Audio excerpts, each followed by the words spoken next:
Depuis sa création, la Terre ne cesse de se transformer. Des collisions inouïes ont créé nos continents. Des forces colossales ont soulevé des planchers océaniques qui sont devenus des montagnes grandioses. Ces forces tectoniques se manifestent aujourd'hui encore à coups d'éruptions volcaniques, de tremblements de terre et de tsunamis. La tectonique sculpte nos paysages, modifie le climat, déplace les océans et peut même influencer le monde vivant.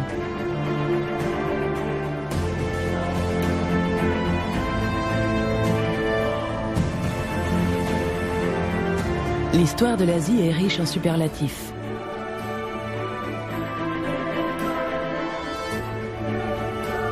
Avec les équipes de scientifiques, nous allons découvrir un phénomène volcanique prodigieux qui a causé la plus grande extinction de vie de tous les temps.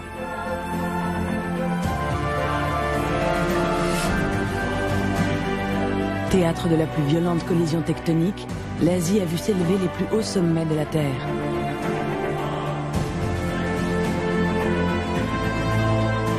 Aujourd'hui, le continent le plus densément peuplé pourrait voir un de ces pays englouti dans l'incessante valse des continents.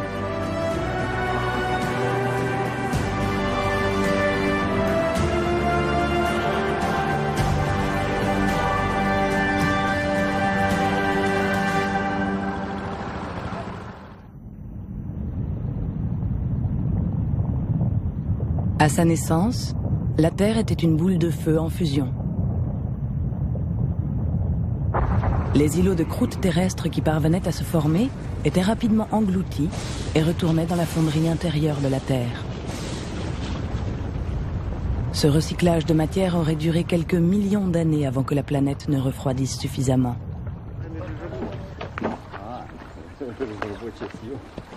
C'est en Russie qu'on retrouve les plus anciennes roches de l'Asie, les premières à avoir survécu au volcanisme originel.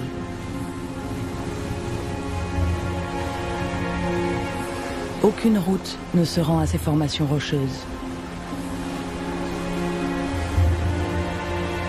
Dimitri Gladkochoub, pour ce voyage dans le temps, doit emprunter la voie maritime à travers le plus grand volume d'eau douce au monde, le Baïkal, surnommé la perle de Sibérie.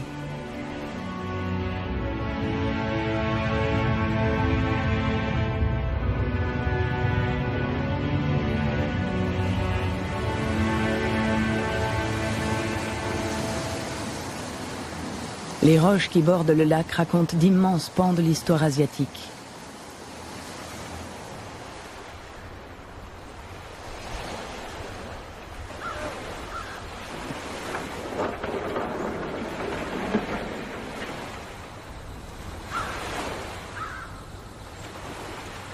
Dimitri accoste face aux roches les plus anciennes du craton sibérien. C'est ici que commence une extraordinaire épopée géologique. Nous flirtons avec les milliards d'années, jusqu'à la jeunesse de l'Asie.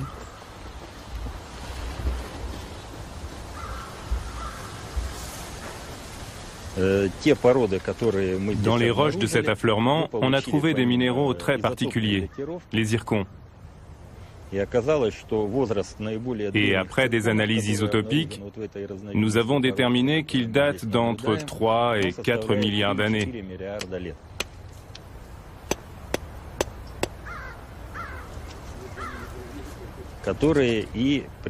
Les zircons sont impliqués dans la formation du craton sibérien, à cette époque où les îlots se réunissaient. Et ils y sont restés conservés comme des reliques.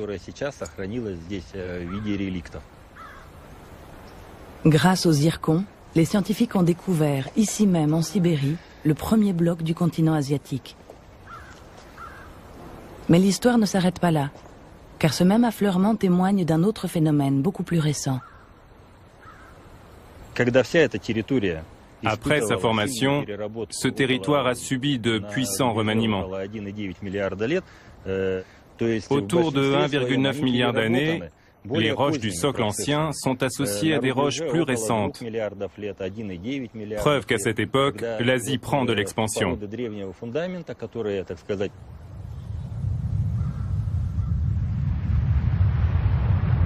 Il y a 2 milliards d'années, seulement 30% de la superficie actuelle de l'Asie existait à la surface du globe. Mais au fil du temps, la Sibérie annexe de plus en plus de masse de terre. La mécanique de la tectonique est en marche. Les îlots de croûte terrestre se regroupent et se séparent dans un cycle infini. Au centre de cette grande valse, le lac Baïkal est le théâtre d'une des plus grandes collisions de l'histoire de l'Asie.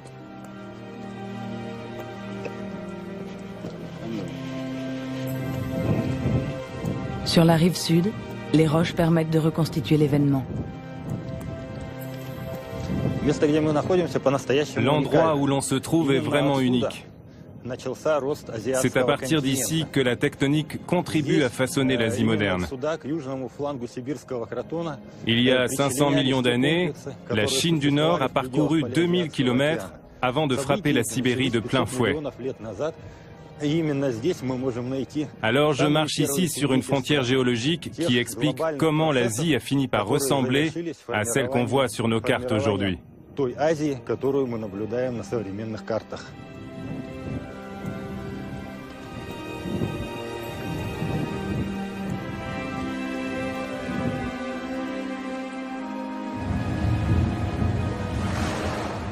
Mais cet assemblage de croûtes terrestres n'est qu'un début, car l'ensemble des terres émergées a tendance à se réunir.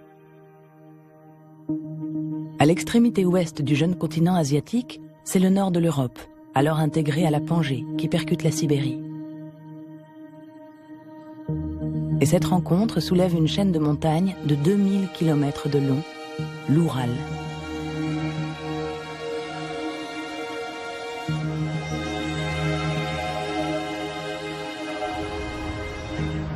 Une suture aussi importante a demandé une énergie considérable, qui a laissé des traces à l'intérieur des nombreux gisements de fer, de cuivre et de zinc de la région.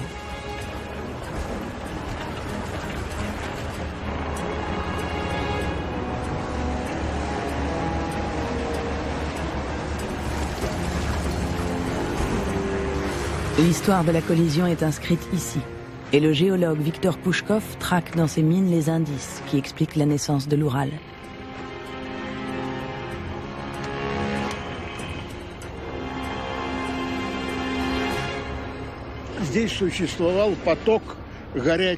Ici, il y a une infiltration d'eau souterraine chauffée à 300 degrés qui a surgi des profondeurs de la Terre.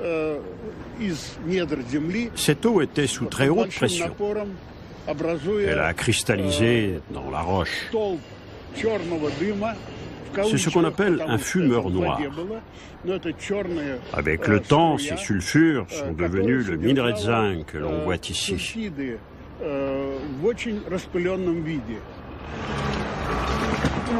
Un fumeur noir est une sorte de geyser sous-marin que l'on retrouve dans des conditions de chaleur et de pression élevées, comme c'est le cas dans une collision telle que celle qui est à l'origine de l'Oural. Lors de son passage dans le conduit, l'eau dépose des minéraux, ce qui explique les gisements, moteur économique de toute la région.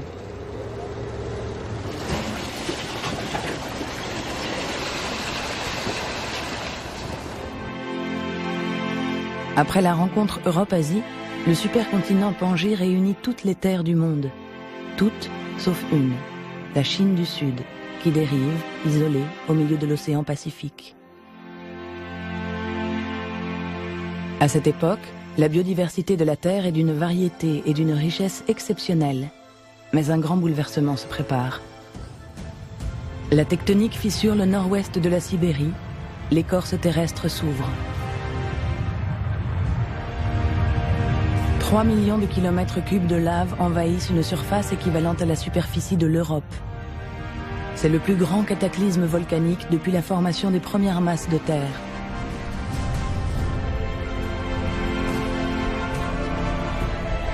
Cet événement a un impact critique sur l'environnement. Il sature l'atmosphère de gaz toxiques et bouleverse l'équilibre des océans.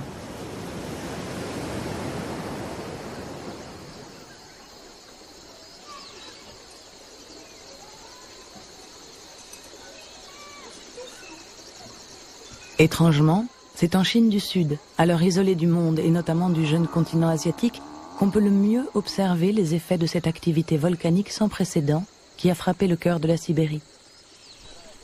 Là, on est venu de l'autre bout du monde pour voir ça, et puis il n'y a plus grand-chose à voir.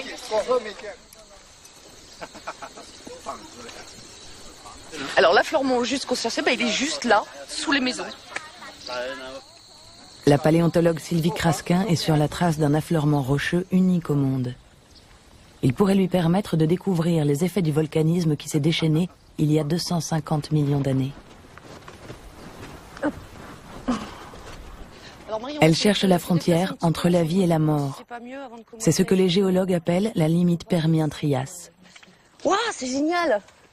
Il y a tous les gros macrofossiles là, qui ont été photographiés, mis en évidence en 2005. Ouais, regarde, c'est super. Il y a des petits gastéropodes, là il y a des petits lamellibranches.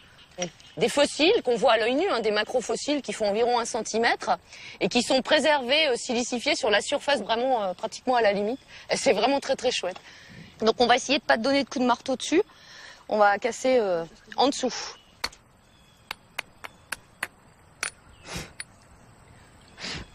On voit cette grande discontinuité qui est très très marquée, et ça c'est la limite Permien-Trias, et c'est absolument fabuleux de trouver ça ici, parce que jamais je n'ai vu une limite aussi nette.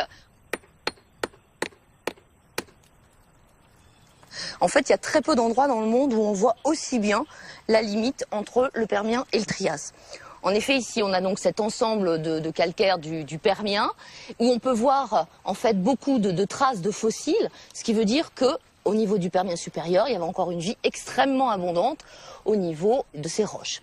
Et au-dessus, l'ensemble que l'on va voir juste après, en fait, on trouve pratiquement plus rien. Donc la vie a complètement disparu. Donc ce niveau ici qu'on voit très bien représente le niveau d'extinction majeure de la biodiversité, où on a perdu environ 98% des familles marines. C'est votre qu'elles soient fluviales, que ce soit... Cette quasi-extinction des espèces laisse la voie libre pour celles qui ont survécu. L'une de celles-ci va même bientôt dominer le monde animal, les dinosaures.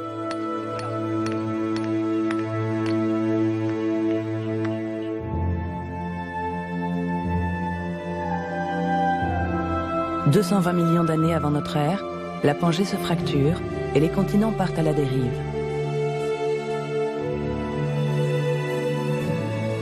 Les scientifiques connaissent encore mal les déplacements des micro-continents qui feront un jour l'Asie du Sud-Est.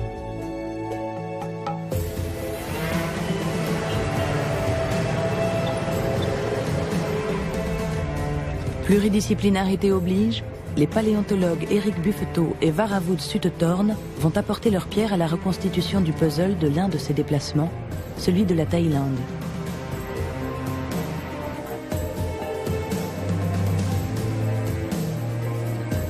Nous les retrouvons à quelques kilomètres de Kalassin, où ils répondent à l'appel d'un paysan qui a fait une mystérieuse découverte.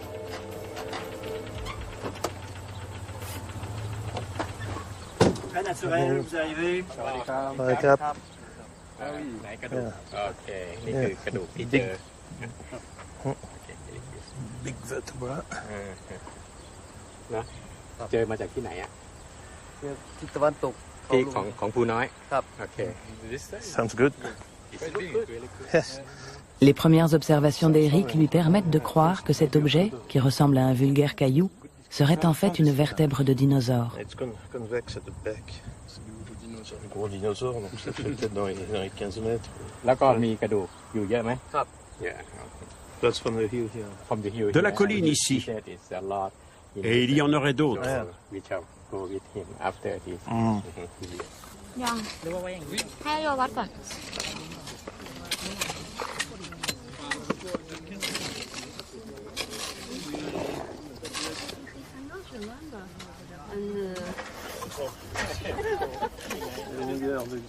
L'information était bonne. Bientôt, plus d'une quarantaine de grandes pièces seront exhumées. La semaine a été riche en émotions, car ce spécimen ressemble beaucoup à un autre fossile trouvé en Chine. Nous pourrons comparer les deux. Ont-ils la même origine? Ça prouverait que les deux pays étaient reliés il y a très longtemps.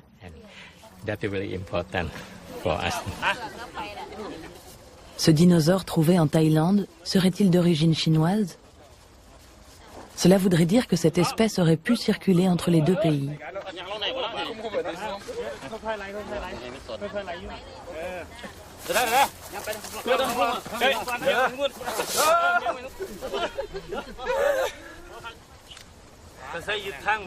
Les scientifiques transportent les principales pièces en laboratoire pour analyse.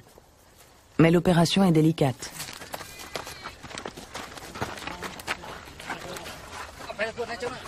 Ce fossile de 200 kg est plâtré comme un membre fracturé.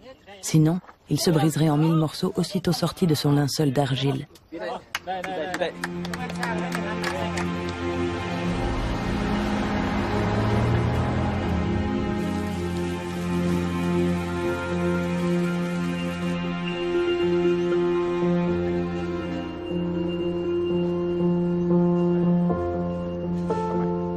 Eric et Varavoud ont trouvé des ossements de différentes espèces.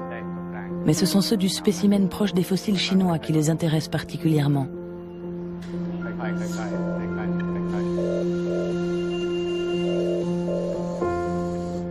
Il faut d'abord déterminer l'âge du fossile. Les résultats tombent bientôt. Les restes du dinosaure qu'ils ont mis au jour datent de 150 millions d'années.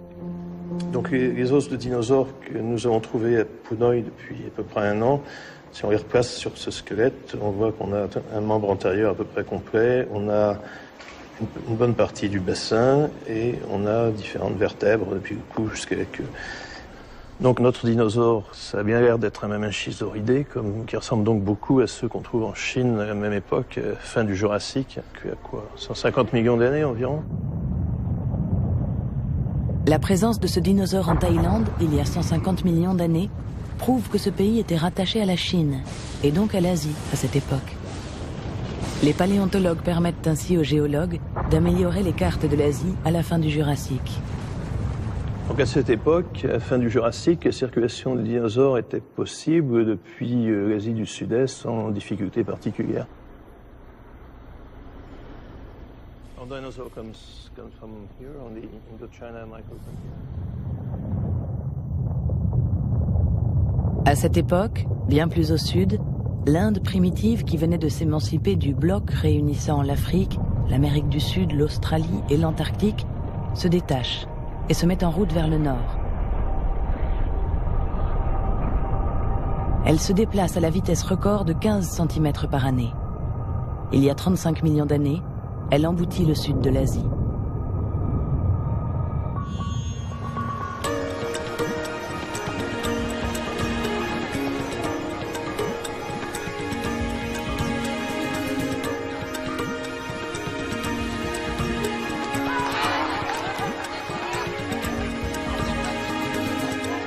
À Bombay, le volcanologue Mike Widdowson retrouve son collègue et ami Sam Setna. Depuis 25 ans, Mike essaye de comprendre comment la traversée de l'Inde aurait pu précipiter la chute des dinosaures. Il étudie dans le Décan, au centre de l'Inde, le résultat d'un phénomène tectonique extraordinaire que l'on appelle des traps.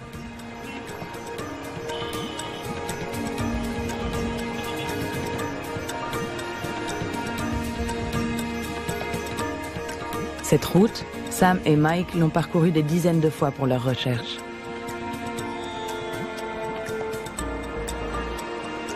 Elle est bordée par des falaises particulières. Ces successions de couches rocheuses ne se sont pas déposées l'une sur l'autre comme les sédiments au fond des océans. Ce sont en fait de gigantesques coulées de lave qui ont recouvert près de la moitié de l'Inde.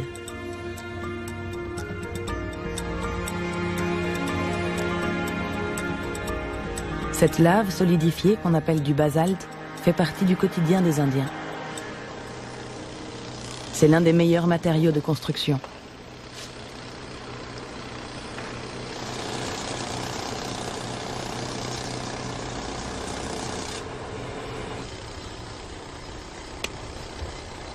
Mais ce qui est surprenant, c'est qu'il n'y a aucun volcan dans les parages. Alors, d'où peut provenir une telle quantité de lave ?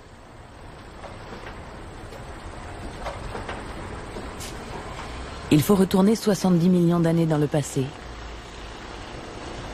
À cette époque, l'Inde est en route vers sa position actuelle. Elle s'apprête à passer sur un point chaud, fixe et permanent de l'écorce terrestre.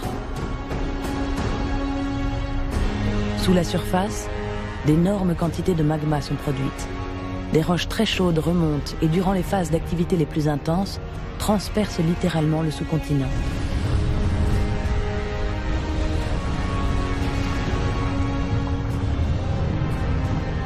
À la surface, de vastes coulées de lave s'épanchent sur des milliers de kilomètres.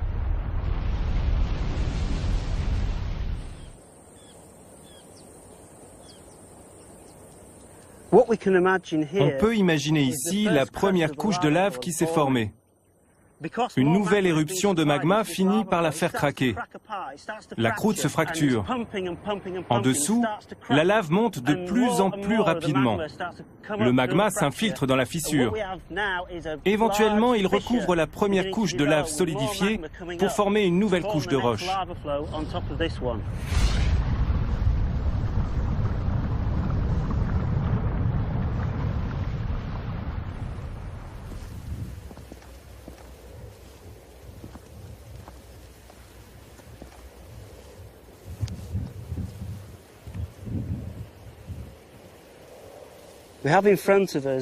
Ici, nous pouvons voir le tiers supérieur de l'ensemble des couches de lave. Depuis le fond de la vallée jusqu'au plateau supérieur, cette structure s'est bâtie avec des couches de lave successives. Elles atteignent une épaisseur de 3 ou même 4 kilomètres. Depuis, les trappes du Décan ont subi plus de 60 millions d'années d'érosion.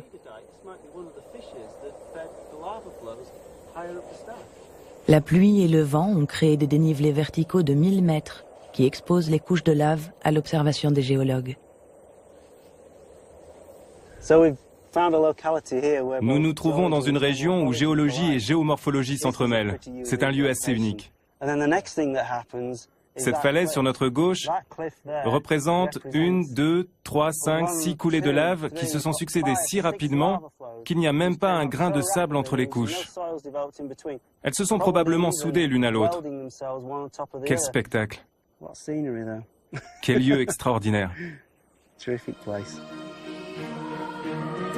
En étudiant chacune de ces falaises, Mike estime que les éruptions à l'origine des trappes du Décan se sont déroulées durant 5 millions d'années. Certains chercheurs pensent que le volume important de gaz toxiques rejetés dans l'atmosphère a provoqué l'extinction des dinosaures. Cette hypothèse contredit une autre théorie qui prétend que cette extinction a été causée par la chute d'une météorite tombée au Mexique il y a 65 millions d'années.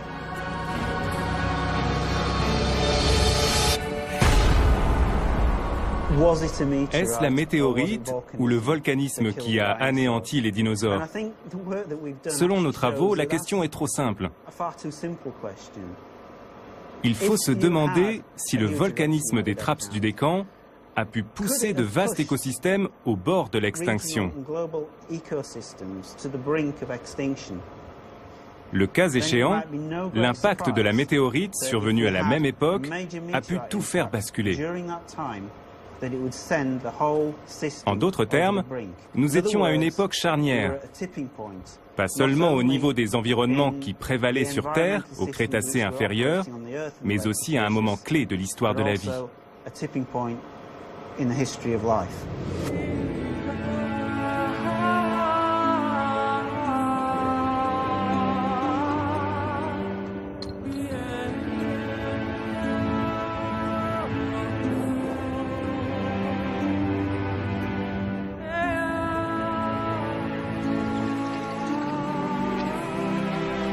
Mais l'aventure la plus spectaculaire de l'Inde est encore à venir.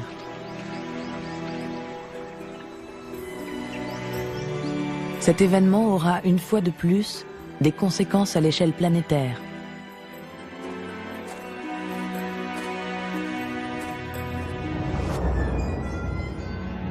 Propulsée par la tectonique, l'Inde frappe le sud-ouest de l'Asie, il y a environ 50 millions d'années. Cette collision va donner naissance à la plus vaste chaîne de montagnes du monde, l'Himalaya.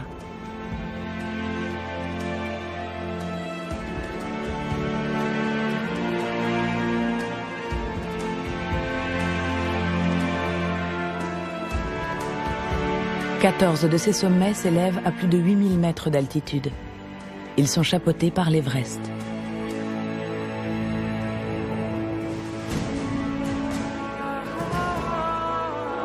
Il est difficile de demeurer indifférent devant ces paysages, même lorsqu'on les a fréquentés plus d'une fois.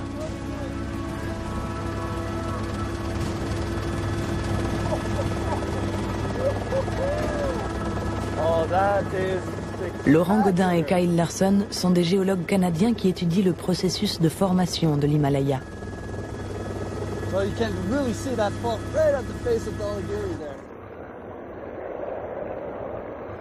Ces montagnes mythiques renferment encore bien des mystères, et nos géologues comptent en percer quelques-uns.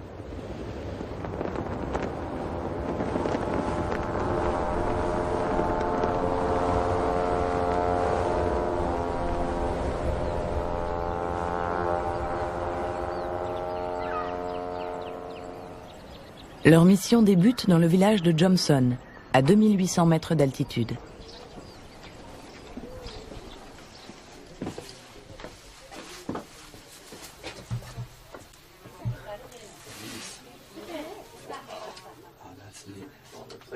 Dans ce petit kiosque à souvenirs, nous venons de dénicher cette ammonite. C'est une créature très ancienne qui ressemble à un calamar. Elle vivait peut-être à 2 ou 3 000 mètres de profondeur. Alors c'est spectaculaire de les trouver ici dans les montagnes, au beau milieu de l'Himalaya. Comment ces animaux marins ont-ils pu échouer sur une montagne, si loin de l'océan? Nos géologues vont se rendre à 4000 mètres d'altitude pour comprendre comment un plancher océanique s'est retrouvé sur de si hauts sommets.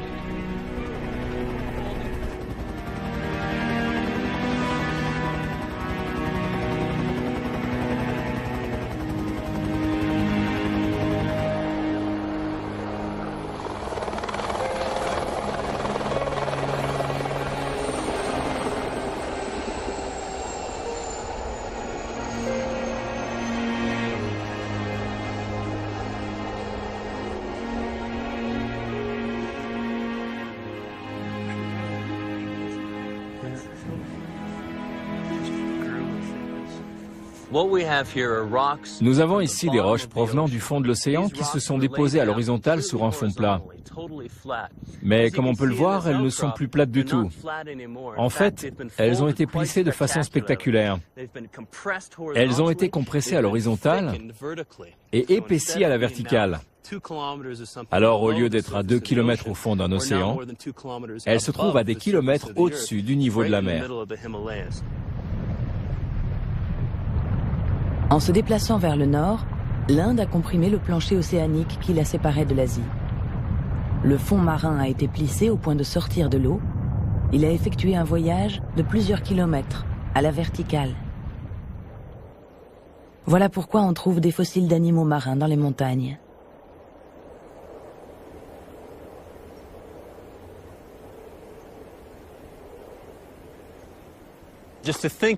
Quand on pense aux forces nécessaires pour créer tout ceci, prendre des sédiments qui proviennent du fond d'un océan et les soulever à la verticale jusqu'aux altitudes les plus élevées de l'Himalaya.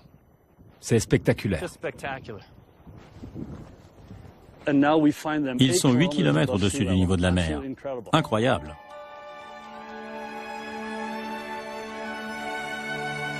Mais ce n'est pas tout. Après avoir fermé la mer qui la séparait de l'Asie, l'Inde s'est enfoncée sous le continent. Aujourd'hui, elle a déjà perdu un tiers de sa superficie. Pour Kyle et Laurent, cette longue poussée et les formidables volumes de matière mis en œuvre expliqueraient que l'Himalaya continue de s'élever.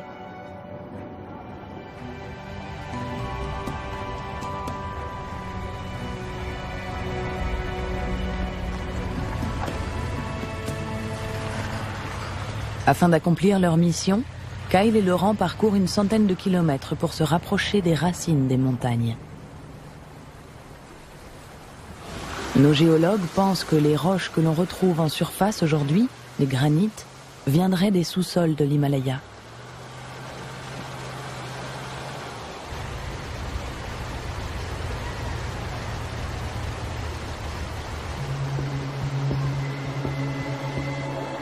Les rivières aident souvent les chercheurs en exposant des formations rocheuses précédemment enfouies dans le sol.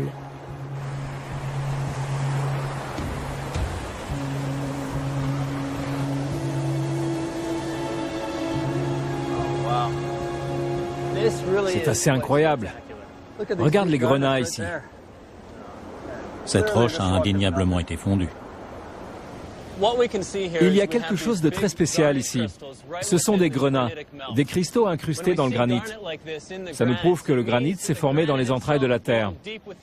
On parle ici de 25 km de profondeur. Si ces roches se sont formées à 25 km de profondeur, aux limites du manteau terrestre, comment se fait-il qu'on les retrouve à plusieurs milliers de mètres d'altitude ? Comment ont-elles pu parcourir cette distance depuis les profondeurs de la Terre ?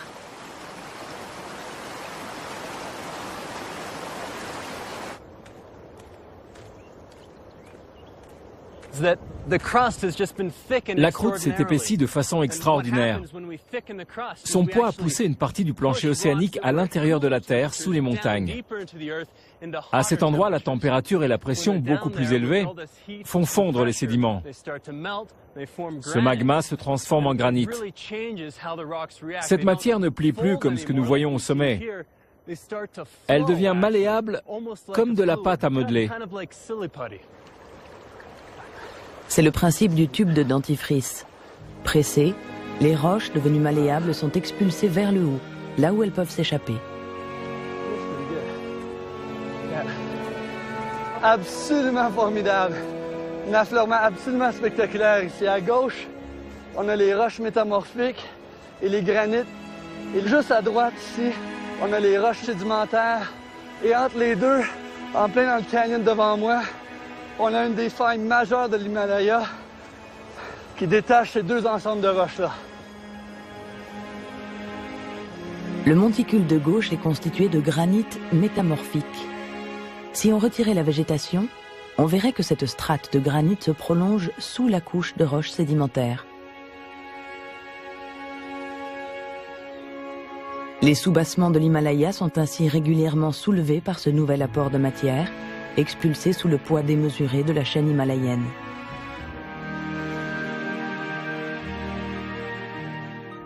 Kyle et Laurent sont convaincus qu'une grande partie de l'Himalaya est formée de ces roches métamorphiques. C'est ce qui expliquerait l'élévation extraordinaire de ces sommets et pourquoi ils grandissent toujours.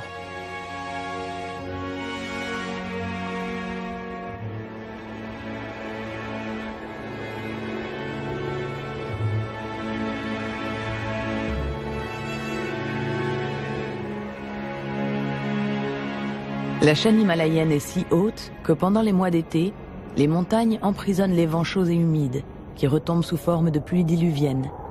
C'est la mousson.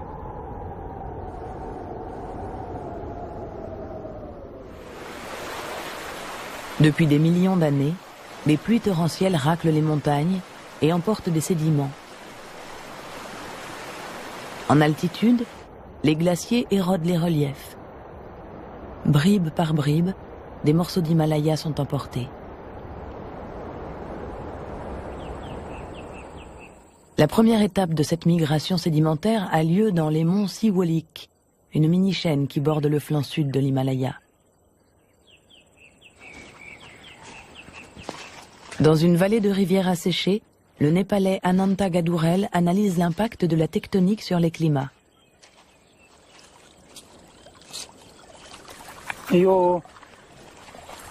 Ces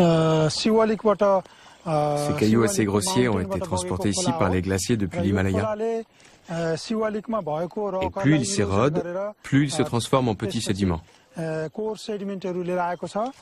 On en voit d'ailleurs là-bas qui sont assez fins.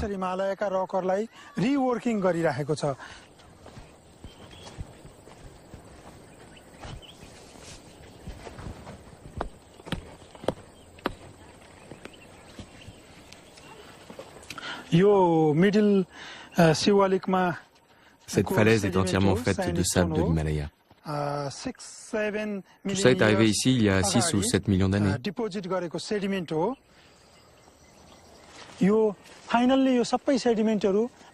Ces sédiments seront emportés vers la baie du Bengale.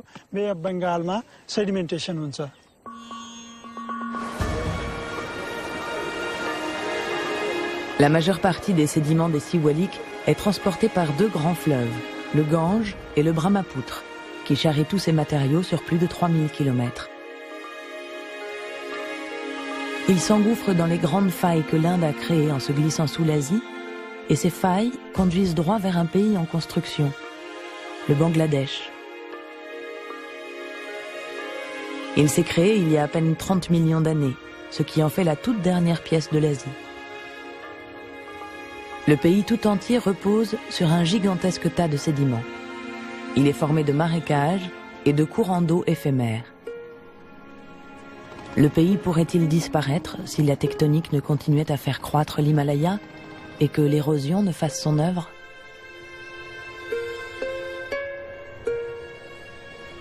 Le sédimentologue Christian France Lanor est en mission pour comprendre ce cycle de la vie des montagnes et des deltas. Alors là, nous sommes juste à la confluence entre le Gange et le Brahmapoutre. À cette saison, le flux de sédiments est assez considérable. On a à peu près 1 milliard de tonnes de sédiments qui transitent là chaque année. Mis dans des camions de sable, ça ferait un convoi qui représente à peu près 1,5 fois la distance Terre-Lune. Donc des quantités de matière qui sont absolument inimaginables. Une grande partie de la vie des Bangladais est liée à ce sable qui sert de matériau de construction.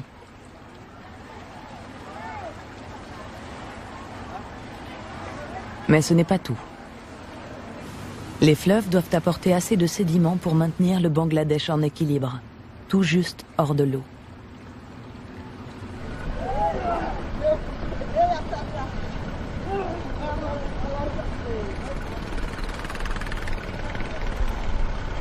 Une des motivations pour faire ce travail, c'est de comprendre les mécanismes qui apportent des sédiments à cette région. Le sud a tendance à s'enfoncer en dessous du niveau de la mer. Il y a une compétition entre le niveau marin qui peut monter un petit peu et puis un apport de sédiments qui est critique pour l'existence même de cette zone et à la stabilité de ces terres.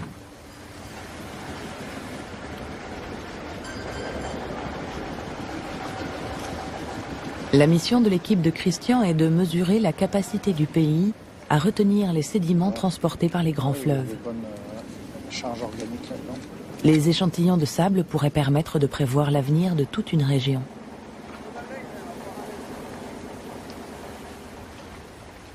L'équipe de Christian doit également mesurer la vitesse du courant. Voilà, ça y est, on commence à voir le signal. Donc on a à peu près une dizaine de mètres de fond. Bon, on est bon, je peux y aller. Ok, attention, allô.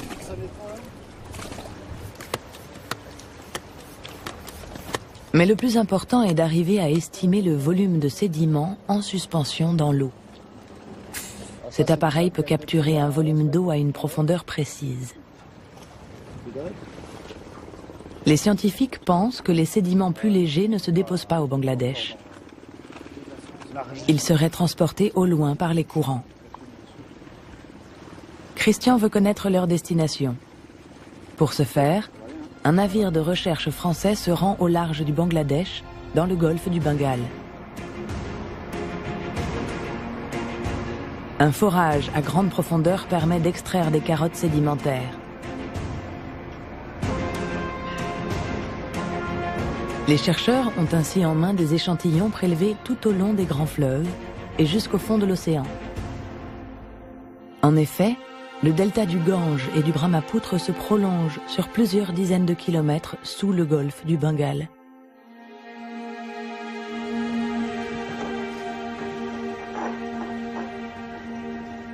Au CNRS de Nancy, dans le nord-est de la France, l'équipe de Christian compare les prélèvements. Le premier est originaire du Népal, sur les flancs de l'Himalaya. Le second provient du sol du Bangladesh. Et le troisième, de la baie du Bengale. C'est au microscope électronique à balayage que les scientifiques comparent la granulométrie des échantillons. C'est baie du Bengale, celui-là, oui, d'accord.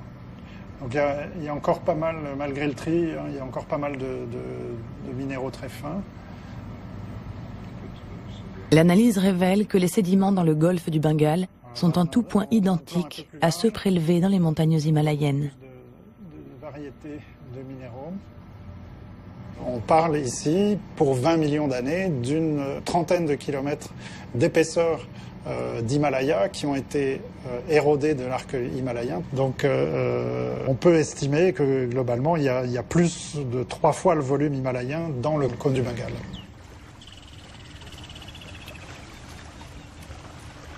Les chercheurs ont montré que les sédiments en provenance du fond de l'océan Indien sont âgés de 20 millions d'années. Ce qui confirme que leur périple se déroule depuis la naissance de l'Himalaya et qu'au fil du temps, le Gange a transporté des trillions de tonnes de sédiments vers cet océan.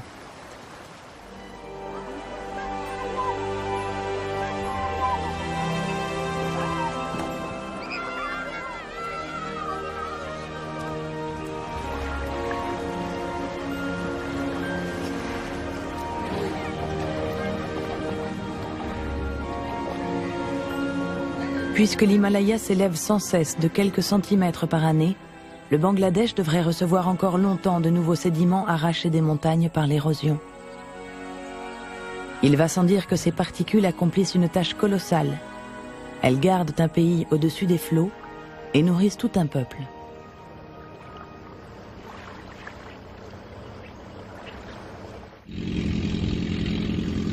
L'histoire de l'Asie ne s'arrête pas là. Les scientifiques de toutes les disciplines devront comprendre la suite des événements que vit ce continent, car il n'a pas fini de nous étonner. Les grands phénomènes se multiplient avec des impacts directs sur nos vies. La plaque asiatique s'oppose plus que jamais à ses voisines immédiates, les plaques australiennes et pacifiques. Éruptions volcaniques et séismes dévastateurs, telles sont les conséquences extrêmes de la suite de la grande histoire tectonique de l'Asie.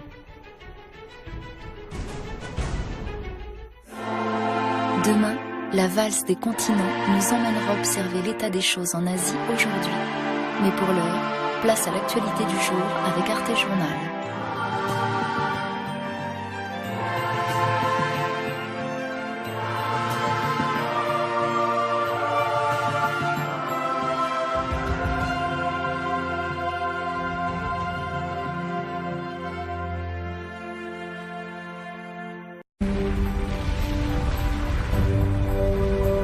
Depuis sa création, la Terre ne cesse de se transformer.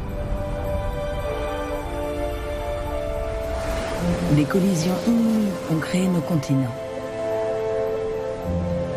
Des forces colossales ont soulevé des planchers océaniques qui sont devenus des montagnes grandioses.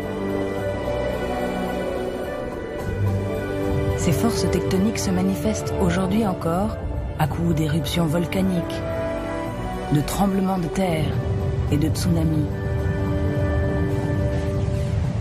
La tectonique sculpte nos paysages, modifie le climat, déplace les océans et peut même influencer le monde vivant.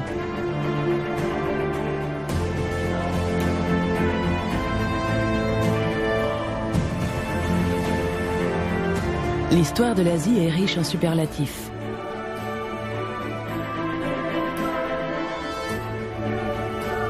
Avec les équipes de scientifiques, nous allons découvrir un phénomène volcanique prodigieux qui a causé la plus grande extinction de vie de tous les temps.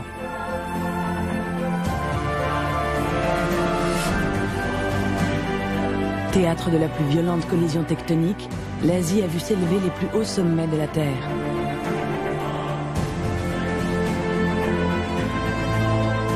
Aujourd'hui, le continent le plus densément peuplé pourrait voir un de ces pays englouti dans l'incessante valse des continents.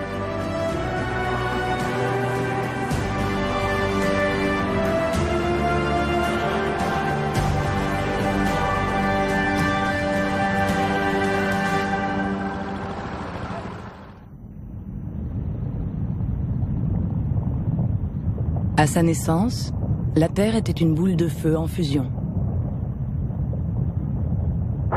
Les îlots de croûte terrestre qui parvenaient à se former étaient rapidement engloutis et retournaient dans la fonderie intérieure de la Terre. Ce recyclage de matière aurait duré quelques millions d'années avant que la planète ne refroidisse suffisamment.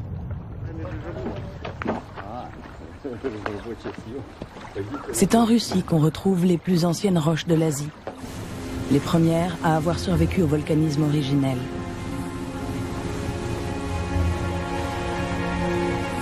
Aucune route ne se rend à ces formations rocheuses. Dimitri Gladkochoub, pour ce voyage dans le temps, doit emprunter la voie maritime à travers le plus grand volume d'eau douce au monde, le Baïkal, surnommé la perle de Sibérie.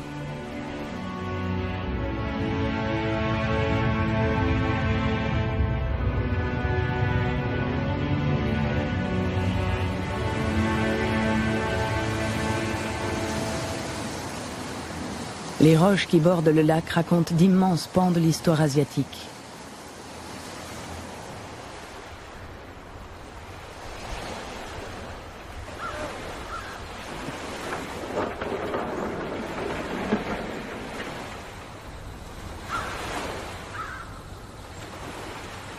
Dimitri accoste face aux roches les plus anciennes du craton sibérien. C'est ici que commence une extraordinaire épopée géologique. Nous flirtons avec les milliards d'années, jusqu'à la jeunesse de l'Asie.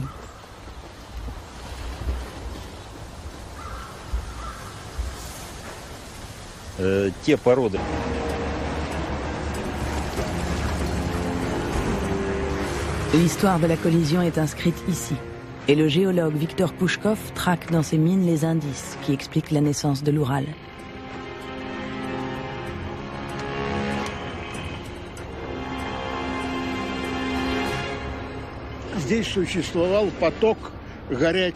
Ici, il y a une infiltration d'eau souterraine chauffée à 300 degrés qui a surgi des profondeurs de la Terre. Cette eau était sous très haute pression. Elle a cristallisé dans la roche. C'est ce qu'on appelle un fumeur noir. Avec le temps, ces sulfures sont devenus le minerai de zinc que l'on voit ici.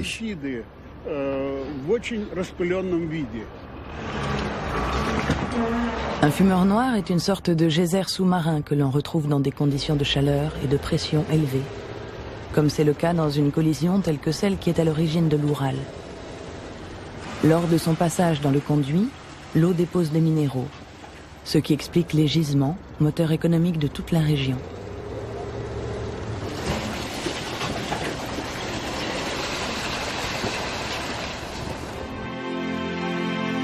Après la rencontre Europe-Asie, le supercontinent Pangée réunit toutes les terres du monde. Toutes, sauf une, la Chine du Sud, qui dérive, isolée, au milieu de l'océan Pacifique. À cette époque, la biodiversité de la Terre est d'une variété et d'une richesse exceptionnelle. Mais un grand bouleversement se prépare. La tectonique fissure le nord-ouest de la Sibérie, l'écorce terrestre s'ouvre. 3 millions de kilomètres cubes de lave envahissent une surface équivalente à la superficie de l'Europe. C'est le plus grand cataclysme volcanique depuis la formation des premières masses de terre.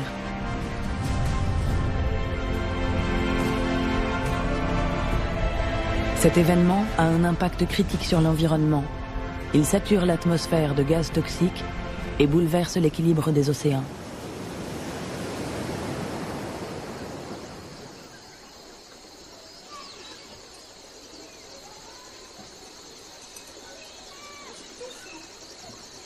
Étrangement, c'est en Chine du Sud, alors isolée du monde et notamment du jeune continent asiatique, qu'on peut le mieux observer les effets de cette activité volcanique sans précédent qui a frappé le cœur de la Sibérie. Là, on est venu de l'autre bout du monde pour voir ça, et puis il n'y a plus grand-chose à voir.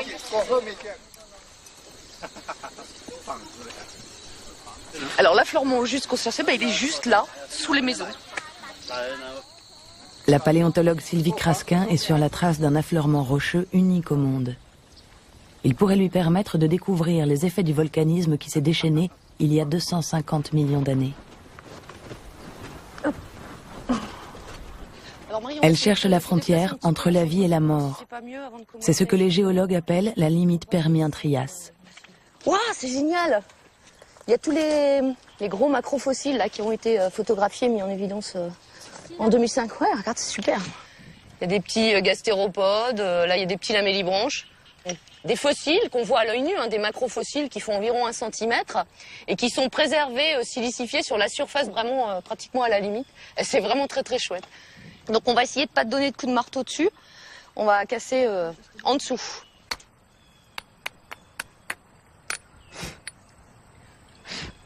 On voit cette grande discontinuité qui est très très marquée, et ça c'est la limite Permien-Trias, et c'est absolument fabuleux de trouver ça ici, parce que jamais je n'ai vu une limite aussi nette.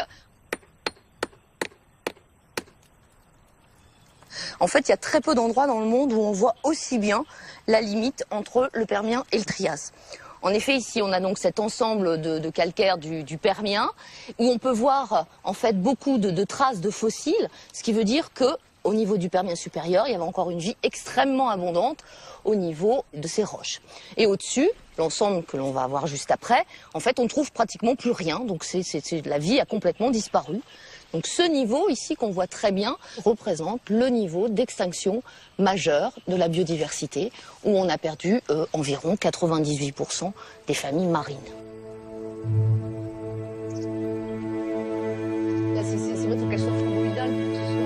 Cette quasi-extinction des espèces laisse la voie libre pour celles qui ont survécu. L'une de celles-ci va même bientôt dominer le monde animal, les dinosaures.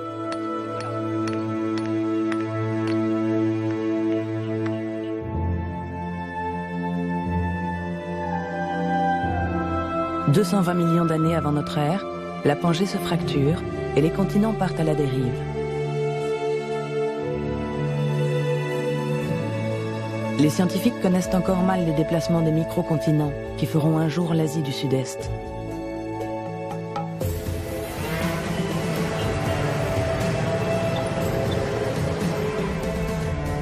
Pluridisciplinarité oblige, les paléontologues Eric Buffeteau et Varavut Sutetorn vont apporter leur pierre à la reconstitution du puzzle de l'un de ces déplacements, celui de la Thaïlande.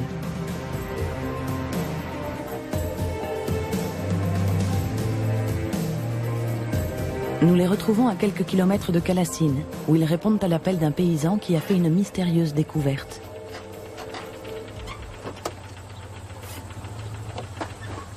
Très naturel, vous arrivez.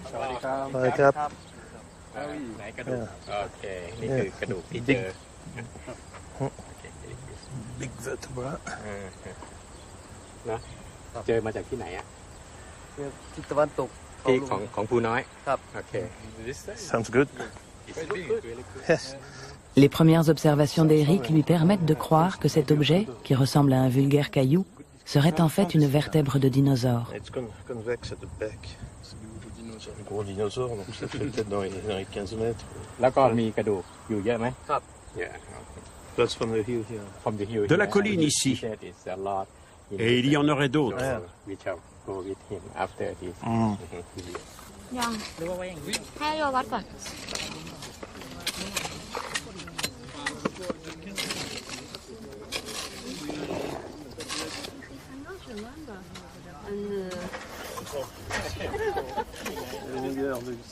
L'information était bonne. Bientôt, plus d'une quarantaine de grandes pièces seront exhumées. La semaine a été riche en émotions, car ce spécimen ressemble beaucoup à un autre fossile trouvé en Chine. Nous pourrons comparer les deux. Ont-ils la même origine? Ça prouverait que les deux pays étaient reliés il y a très longtemps.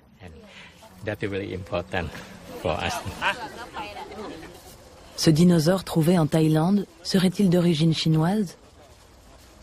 Cela voudrait dire que cette espèce aurait pu circuler entre les deux pays.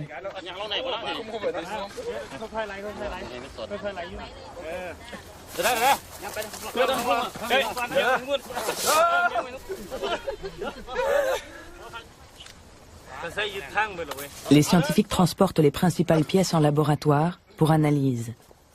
Mais l'opération est délicate.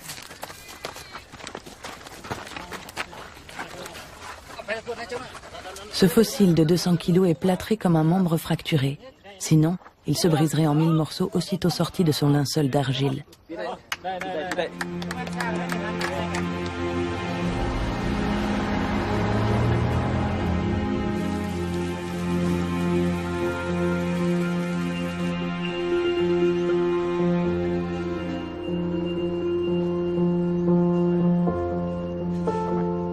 Eric et Varavoud ont trouvé des ossements de différentes espèces. Mais ce sont ceux du spécimen proche des fossiles chinois qui les intéressent particulièrement.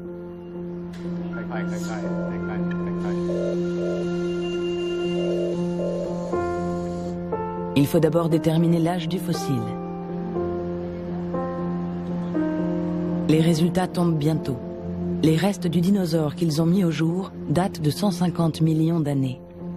Donc les os de dinosaures que nous avons trouvés à Punoy depuis à peu près 1 an, si on les replace sur ce squelette, on voit qu'on a un membre antérieur à peu près complet, on a une bonne partie du bassin et on a différentes vertèbres depuis le cou jusqu'à la queue. Donc notre dinosaure, ça a bien l'air d'être un mammachisauridé, qui ressemble donc beaucoup à ceux qu'on trouve en Chine à la même époque, fin du Jurassique, il y a quoi, 150 millions d'années environ. La présence de ce dinosaure en Thaïlande, il y a 150 millions d'années, prouve que ce pays était rattaché à la Chine, et donc à l'Asie à cette époque.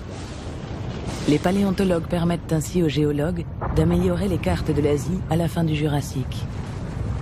Donc à cette époque, à la fin du Jurassique, la circulation de dinosaures était possible depuis l'Asie du Sud-Est sans difficulté particulière.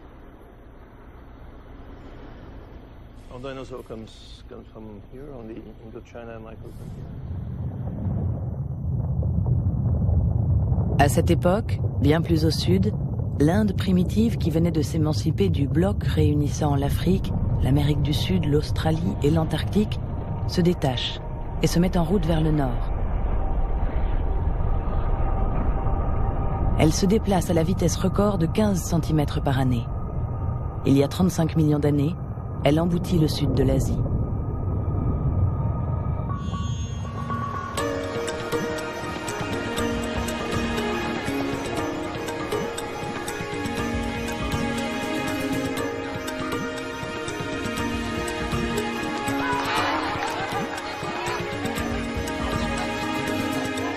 À Bombay, le volcanologue Mike Widowson retrouve son collègue et ami Sam Setna.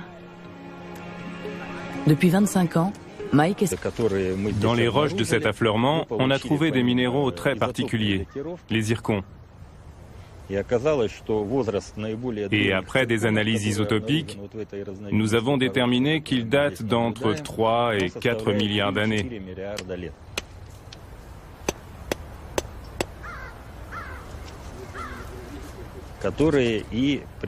Les zircons sont impliqués dans la formation du craton sibérien, à cette époque où les îlots se réunissaient. Et ils y sont restés conservés comme des reliques. Grâce aux zircons, les scientifiques ont découvert, ici même en Sibérie, le premier bloc du continent asiatique. Mais l'histoire ne s'arrête pas là, car ce même affleurement témoigne d'un autre phénomène beaucoup plus récent. Après sa formation, ce territoire a subi de puissants remaniements. Autour de 1,9 milliard d'années, les roches du socle ancien sont associées à des roches plus récentes. Preuve qu'à cette époque, l'Asie prend de l'expansion.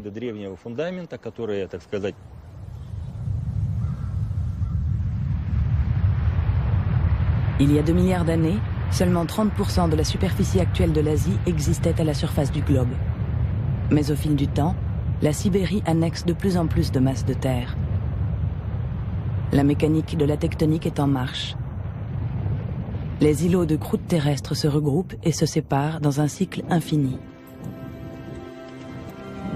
Au centre de cette grande valse, le lac Baïkal est le théâtre d'une des plus grandes collisions de l'histoire de l'Asie.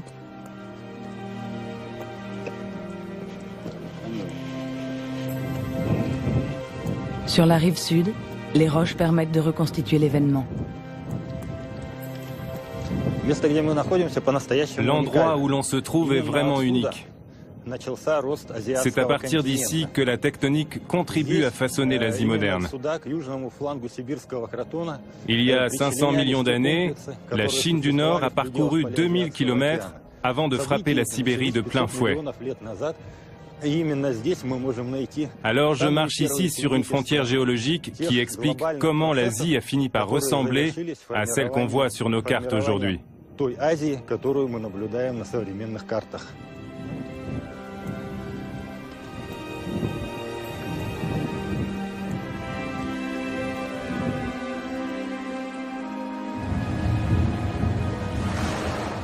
Mais cet assemblage de croûtes terrestres n'est qu'un début, car l'ensemble des terres émergées a tendance à se réunir. À l'extrémité ouest du jeune continent asiatique, c'est le nord de l'Europe, alors intégré à la Pangée, qui percute la Sibérie. Et cette rencontre soulève une chaîne de montagnes de 2000 km de long, l'Oural.